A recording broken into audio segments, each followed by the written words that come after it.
As you've said so many times from this podium, John, you've said repeatedly, the U.S. is not going to tell Israel how to conduct its military operation. So if you're willing to do it now, why not before?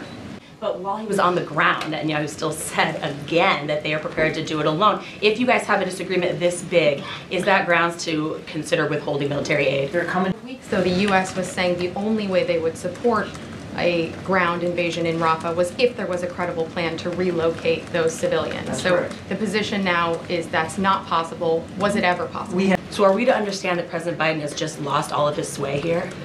On Monday, Jay Sullivan stood here and said that a major military operation from the Israelis into Rafah would be a mistake. That was after a phone call with President Biden and Prime Minister Netanyahu. Of course, today we saw Secretary of State Blinken say that, warn again even more about a military operation into Rafah, and yet we saw Netanyahu say that they are prepared to do it alone. So are we to understand that President Biden has just lost all of his sway here? I would also note that Prime Minister Netanyahu said he recognizes there's a debate about Rafah. I would also note that the Israeli government will be sending a delegation here in coming days to talk to us from in an interagency perspective about some viable options and alternatives to a major ground operation. President and Prime Minister Netanyahu just spoke a few days ago, and they will speak again, no question about it. We've not shied away from expressing our concerns to them, and they have not refused to listen. And there have been examples in the past, I've gone through it from the podium, where they have actually taken on board the advice and counsel we provided. So you're convinced that you have some reason to believe that you can still convince them to change course? We are going to share with them our lessons, our perspectives. We're going to share with them some alternatives about how they can eliminate the threat of Hamas in Gaza, particularly in the Rafah area, without conducting a major ground offensive. As you heard Secretary Blinken say today, we still believe that a major ground offensive is a mistake. But while he was on the ground, Netanyahu still said again that they are prepared to do it alone. If you guys have a disagreement this big, is that grounds to consider withholding military aid? They're coming here, hopefully next week, it looks like, to have a discussion about viable options. Why don't we have that discussion, see where that takes us before we leap to conclusions? I would add a couple of things. Yes, we saw what the Prime Minister said, and he should speak to his comments to the Israeli people. That's for him to talk to. But we haven't seen him go into Rafah, have we? They haven't conducted a major ground offensive yet. So we believe there's still still time and space to have these discussions and to share with them what we've learned.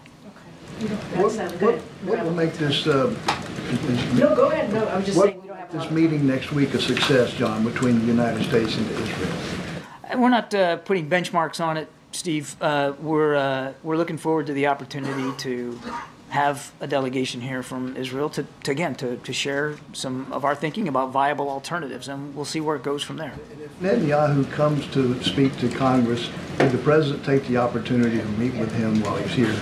I couldn't answer that question since we don't have a visit by Prime Minister Netanyahu to speak to. I would just note that these two guys have known each other a long time, and they're speaking frequently.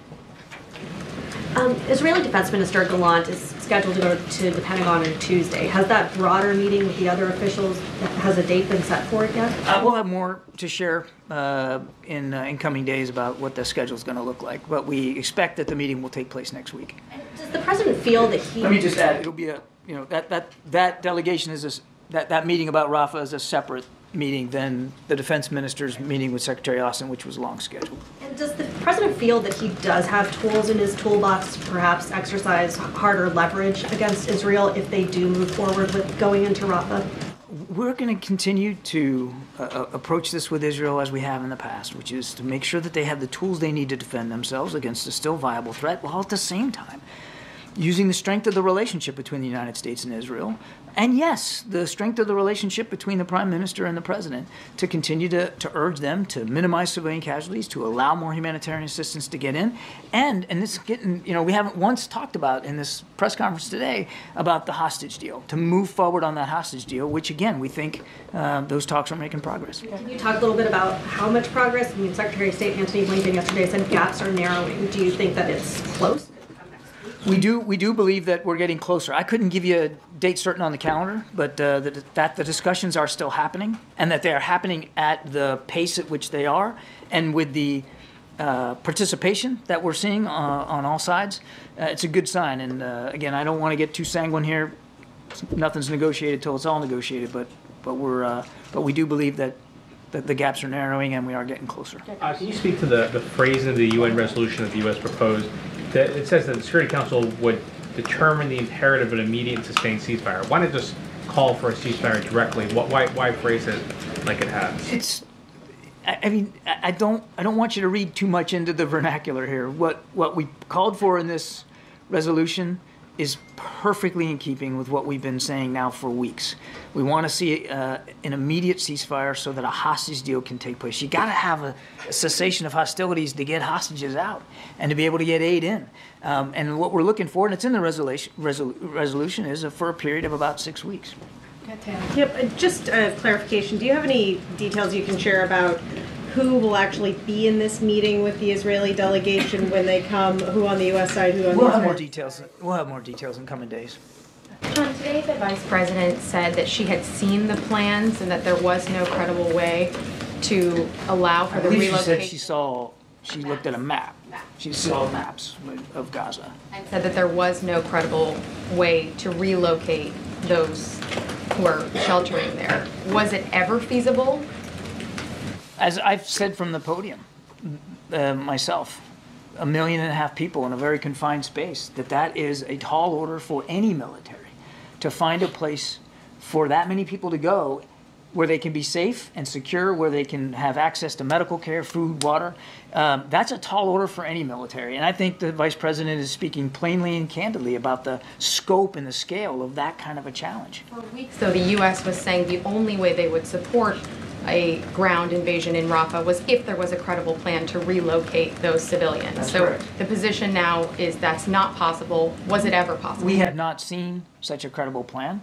And one of the things that we want to talk about with the Israeli delegation next week is exactly that. I mean, we're getting focused on the ground offensive, but the other thing we want to talk to them about is the humanitarian situation there in Rafah. Should we expect the president to be a part of this meeting next week, or you would not expect that with the Israeli delegation? We'll have more details about participation in coming days. Thank you.